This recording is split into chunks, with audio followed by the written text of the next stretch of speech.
All right, how much do you worry? Is it such a part of your life and everyday thinking that you don't even realize how it's affecting you? Wonder if you could stop, but then worry about what you would do if you didn't have to worry?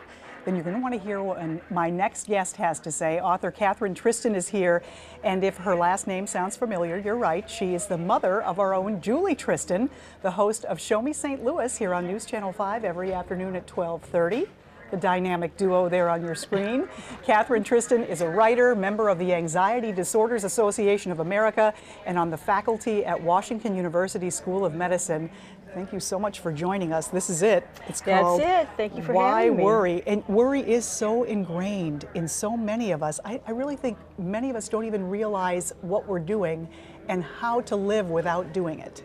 Absolutely. Most of us are on autopilot thinking, and a lot of that thinking is worry, what's wrong with life as opposed to what's right. And so it's self-perpetuating. Mm-hmm. Now, is this something that you lived? Did you draw on personal experience when you started writing this book? I did. I think of myself as an anxiety survivor. Mm-hmm. I had a lot of anxiety when I was younger. I was worried constantly. It ended up leading to panic attacks, which is what it can do when you over-worry. And about half the book I use my own experience. The other half I use my experience as a scientist. Talk about neuroplasticity, how you can rewire your brain, give a lot of tips and tools and ideas how people can help themselves in an easy to understand way. And the older we get, does it get harder to break these habits? Is it like a record, a needle on a record player stuck in a groove, to use a really old analogy? It can be, but the other side of the coin is we're also more experienced with life. We've had things, we've survived more maybe than a younger person has, and so it's rewiring is the same amount of time, and when you focus on what's right and you try to change your mind, and you can change your life, and whether you're old or young, it's the same thing. Mm-hmm. How universal is worry? Is this something you think everyone does on some level, or are there people who are just not worriers? You know, I think everybody worries. In fact, we have a natural part of us called the psychological immune system. It's supposed to worry. It's supposed to tell us, be prepared for this and be prepared for that. But the thing is, it's the soldier. It was never meant to be the general. It tells us what we should worry about, but it's up to us to decide what thoughts we pay attention to, like a conveyor belt of thoughts. Pick the ones that are solution-oriented and productive, as opposed to the ones that lead you into anxiety.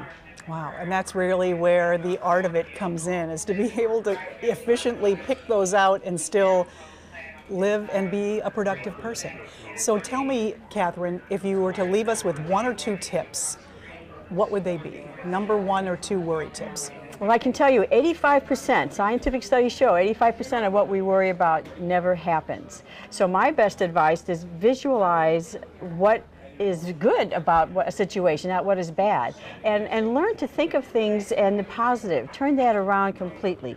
And your automatic pilot is the opposite of what you're trying to understand, and so learn to disagree, and be solution-oriented too, because you can't just be a pie-in-the-sky kind of person either. You need to develop solutions to possible scenario, but stay positive. Visualize the best happening, not the worst. Okay, so if we stay focused on the positive, will more positive things happen to us, or is that really the wild card in all of this? My opinion is very strong on this, and that is what you think about, you bring about. What you think about expands. If you're thinking positively, you'll tend to bring more of that into your life. And that's the way energy works. And that is a positive thing that we can use to really help us along with this. You know, we don't have many book authors on First at 4, but I'm so glad, Tristan, that you would come in and talk about why worry. It really strikes a chord with me, and I know so many of our viewers. So best of luck. It comes out December 4th. December 4th on Tuesday. You can pre-order now, and I'm happy to have it out. I feel very blessed, and I hope it helps a lot of people. All right. I know it will. Thank you so much, Catherine. And